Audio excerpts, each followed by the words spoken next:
This is Kolkata TV's podcast news. আপনারা শুনছেন পডকা। কোহলির নোটে দুরন্ত জয়, তৃতীয় স্থানে আরসিবি। আমি শুভাঙ্গী, শুনুন বিস্তারিত। জয় ফিরল রয়্যাল চ্যালেঞ্জার্স বেঙ্গালুরু। রাজস্থান রয়্যালসকে 9 উইকেটে হারিয়ে লিগ টেবিলের 3 নম্বরে উঠে এলেন রজত পতিদাররা। দলের সেরা তারকা বিরাট কোহলি গড়লেন নজির। আর এই ম্যাচের আগে এই মরশুমে 145.31 স্ট্রাইক রেট এবং 46.50 গড়ে 186 রান করেছেন কোহলি। এর মধ্যে ছিল 2টি অর্ধশতরান। এদিন 45 বলে 62 রানের ঝকঝকে ইনিংস খেলেন কোহলি। এই ইনিংসের সৌজন্যে টি-20 ক্রিকেটে শততম অর্ধশতরান হয়ে গেল তার। টসে জিতে প্রথমে বোলিং নিয়েছিলেন আরসিবি। 10টি 4 এবং 2টি 6 সহ 47 বলে 75 রানের ইনিংস খেলেন যশস্বী জয়সওয়াল।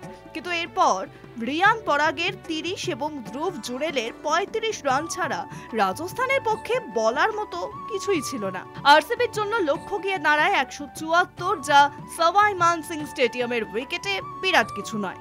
প্রসঙ্গত আইপিএলে 500 রানের মাইলস্টোন পেলেন জুবেল। ওপেন করতে নেমে কোহলি একদিকে শান্ত ছিলেন, ধরে খেলছিলেন। ঝড় তোলেন ফিল সল্ট।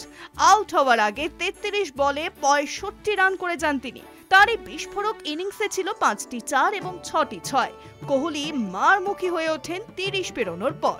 দলের তরি তীরে এনেই মাঠ ছাড়েন তিনি। ইম্প্যাক্ট প্লেয়ার হিসেবে নামা দেবদত্ত পারিক্কাল 28 বলে 40 করে নট আউট থেকে যায়। এই জয় 6 ম্যাচে 8 পয়েন্ট নিয়ে চতুর্থ স্থানে আরসিবি। ফলে 5-এ নেমে গেল কলকাতা নাইট রাইডার্স। শুনুন পডকা রাত দিন 7 দিন।